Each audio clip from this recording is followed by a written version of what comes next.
നെഹ്റു കോളേജിൽ ആത്മഹത്യ ചെയ്ത എഞ്ചിനീയറിംഗ് വിദ്യാർത്ഥി ജിഷ്ണുവിന്റെ പോസ്റ്റ്മോർട്ടം വിശദാംശങ്ങൾ പോലീസിന് കൈമാറി.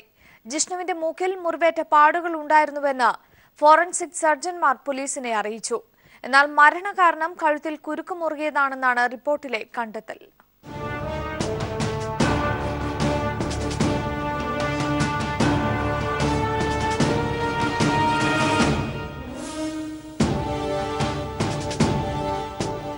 ജിഷ്ണുവിന്റെ മൂക്കിൽ പരിക്കുകൾ ഏറ്റിരുന്നതായി പോസ്റ്റ്മോർട്ടം നടത്തിയ ഫോറൻസിക് സർജൻ പോലീസിന് കൈമാറിയ പ്രാഥമിക വിശദാംശങ്ങളിൽ വ്യക്തമാക്കി. എന്നാൽ മരണകാരണം കഴുത്തിൽ കുരുക്കുമുറുകിയതാണെന്ന് ഡോക്ടർമാർ വ്യക്തമാക്കുന്നു. മരണത്തിൽ ദുരൂഹത ആരോപിച്ച ബന്ധുക്കൾ പരാതി നൽകിയിരുന്നു. കോളേജിൽ ഇടിമുറി പ്രവർത്തിക്കുന്നതായി വ്യക്തമായതോടെ അധികൃതർ മർദ്ദിച്ചിട്ടുണ്ടോ എന്ന കാര്യത്തിൽ വിശദമായ അന്വേഷണത്തിന് പോലീസ് തയ്യാറെടുക്കുകയാണ്.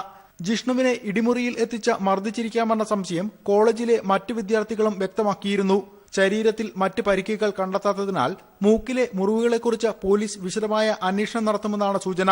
സഹപാഠികൾക്കൊപ്പം ഹോസ്റ്റലിലെ താമസക്കാരിൽ നിന്നും വിവരങ്ങൾ ശേഖരിക്കുമെന്നാണ് വിവരം. മാനേജ്മെന്റിനെതിരെ സ്വമേധയാ കേസെടുത്ത യുവജന കമ്മീഷൻ അംഗങ്ങൾ ഇന്ന് കോളേജിലെത്തും. നെഹ്റു കോളേജ് നൽകിയ വിശദീകരണങ്ങൾ പരിശോധിക്കാൻ സാങ്കേതിക സർവകലാശാല അധികൃതരും കോളേജിൽ സന്ദർശനം നടത്തും. News bureau, Thrissur.